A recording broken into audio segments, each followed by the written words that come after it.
When congregants approach me to find an appropriate inscription for their relative's tombstone, one of the most common lines that I mention to them, which is from Pirkei Avot, Ethics of the Fathers, is the following line: V'keter shem tov ole al gabehem. The crown of a good name excels them all.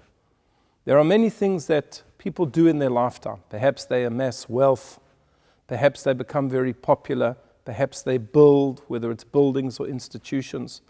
But the best thing to leave this world with is a good name. And that's what everybody wants, that they should leave this world with a good name.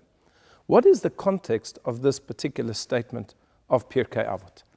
And there the sages tell us as follows: Gimel Ketarim Heim. There are 3 crowns that we read about within Torah literature.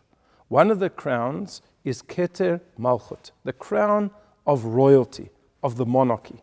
The second one is Keter Kohuna, the crown of being a priest, a Kohen. And the third one is Keter Torah, the crown of Torah, the crown of being a Torah scholar. And then the Mishnah concludes and it says, V'keter shem tov oile al gabehem. As great as those 3 crowns are, the crown of a good name is greater than them all, excels them all. Where do we see these 3 crowns?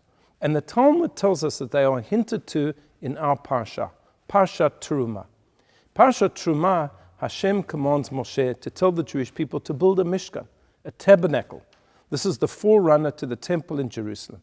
And the tabernacle is very specifically described to Moshe. It's got to be so big and so high, and there's got to be these materials that are used, and it has to have a certain number of furnishings. And the very first piece of furniture that is discussed is the Aron HaKodesh, the Holy Ark, which was a rectangular box covered in gold with staves and with a beautiful lid. And the Torah tells us that around the top part of the Aron HaKodesh, the Holy Ark, was a Zer Zahav Saviv, was a decorative rim, a crown. And this, the Talmud tells us, comes to symbolize the crown of Torah. That one is a Torah scholar, he is given a certain crown, a royalty. Then there was the table, the shulchan. And upon the shulchan was placed the bread, the 12 loaves of the showbread. And again, the Torah describes a rectangular table with legs, and it says, Zer Zahav Saviv. Also, like the ark, it had this decorative rim, this crown around it. And that represented Keter Malchut, the crown of royalty, power. The table represents power, physical wealth. There are some people in this world who are crowned with the crown of royalty, of leadership. Then there was the Mizbeach HaZahav. There were in fact 2 altars in the Mishkan, in the tabernacle. The one altar which was used for animal sacrifices, but there was a smaller, more delicate altar that was made out of gold, and this was used just for the incense, and around the top of this little altar was a Zer Zahav Saviv. Again, a golden decorative rim, a crown. And this represents the crown of kahuna, of priesthood, of service to God, because the Kohanim were the servants of Hashem in the Beit HaMikdash, in the temple, and in the Mishkan. Now, the Rambam comes along and he tells us as follows. He is, of course, paraphrasing this Mishnah in Pirkei Avot, and he says the Jewish people were crowned with 3 crowns. One of those crowns is the crown of royalty. But the crown of royalty is an exclusive club.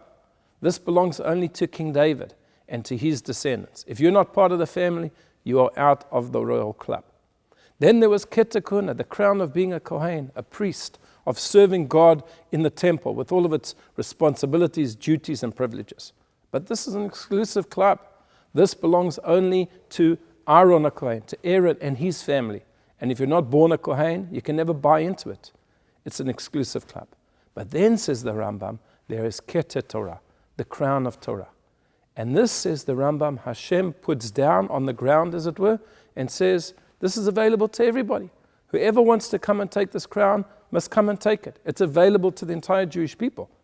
Of course, you have to want to take it. It's not going to come to you automatically. But the crown of Torah is available to everybody. It's not an exclusive club. Each and every person, no matter what their yichus, their background might be, is entitled to come and to learn the Torah and crown themselves with, again, the rights and the privileges and the responsibilities of a Torah scholar. So those are the 3 crowns. But the Mishnah concludes and it says, you know what? In a way, there's a fourth crown. This crown is not mentioned in the Torah Parsha. It's something independent. And that is a keter shem tov. That is the crown of a good name, and this is above all of them. What does it mean that the crown of a good name is above all of them? I believe what it means is as follows. One can be a king. He can have the royalty and he can have the power. A person can be a kohen. He can have this incredible lineage, this yichus, that goes back all the way to Aaron HaKohen, the first high priest. And one can be a Torah scholar. One can have learned their entire lives, all of the pages of the Talmud. But you know what? If one doesn't have a good reputation, it's all worthless. It means nothing. And therefore, the Mishnah ends and it says there's a fourth crown. And that is a crown that gives all of those other crowns meaning. Because you can have all of those other things. But if you're not a person with a good reputation, they mean nothing. And therefore, that is the ultimate compliment to pay a person when they pass away, to say v'keter shem tov, that they left this world with the crown of a good name. I wish you Shabbat Shalom.